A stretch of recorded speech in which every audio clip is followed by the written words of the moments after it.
ప్రియమిత్రులారా, ఈ దినము దేవుని సన్నిధి మీకు తోడుగా ఉండునుగాక. దైవ ధ్యానము కొరకు రోమాపత్రిక 8వ అధ్యాయము 26వ వచనాన్ని చదువుకుందాం. అటువలే ఆత్మయు మన బలహీనతను చూచి సహాయము చేయుచున్నాడు. దేవుడి పరిశుద్ధ వాక్య భాగమును మన వినికిడిలో ఆశీర్వదించునుగాక.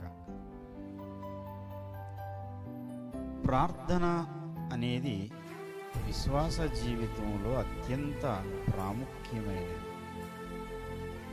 లెనార్డ్ రెవెన్హిల్ గారు ఒక మాట అంటారు, ఒక ప్రార్థించే విషయంలో నీవు ఓడిపోతే నీవు అన్ని విషయాలలో కూడా ఓడిపోతావు అని.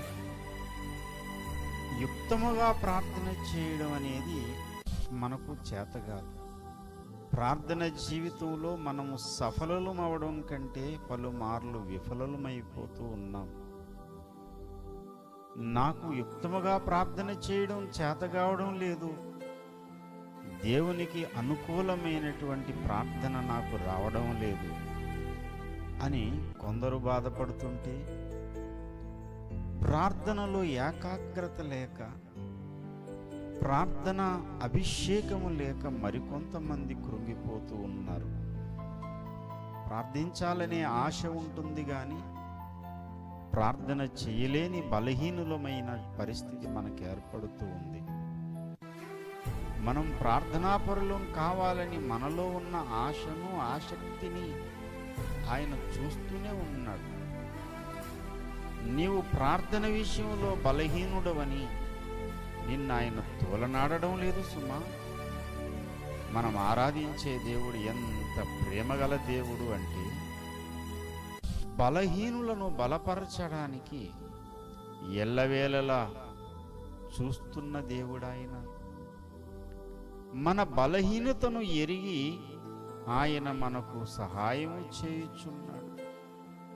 ఎలా అంటే, మనకు యుక్తముగా ప్రార్థన చేయడం ఎలాగో మనకు తెలియదు గనుక ఆ ఆత్మదేవుడే మన పక్షముగా విజ్ఞాపన చేస్తూ ఉచ్చరింప సఖ్యముగా నీ మూల్గులతో ఆయన మన కొరకు మన పక్షముగా విజ్ఞాపన చేస్తూ ఉన్నాడు.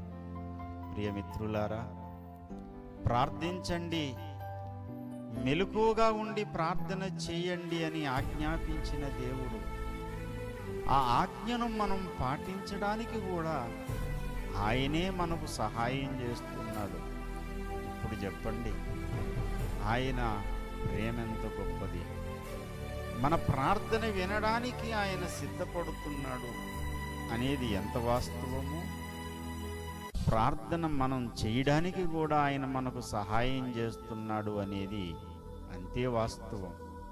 పరిశుద్ధాత్మ దేవుడు నీకు సహాయం చేస్తూ ఉంటుండగా దేవుని ఆత్మ సహాయముతో ఉచ్చరింప సఖ్యముగా నీ మూలుగులతో యుక్తముగా ప్రార్థన చేస్తూ ప్రార్థనాత్మతో నింపబడుతూ ప్రభు యొక్క సన్నిధానాన్ని అనుభవిస్తూ ఆత్మీయ జీవిత యాత్రలో విజయులమవుదాం.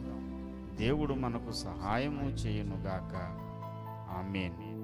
దేవుడు మిమ్మును ఆశీర్వదించి ప్రార్థనాత్మతో నింపి నడిపించునుగాక. ఆమేన్.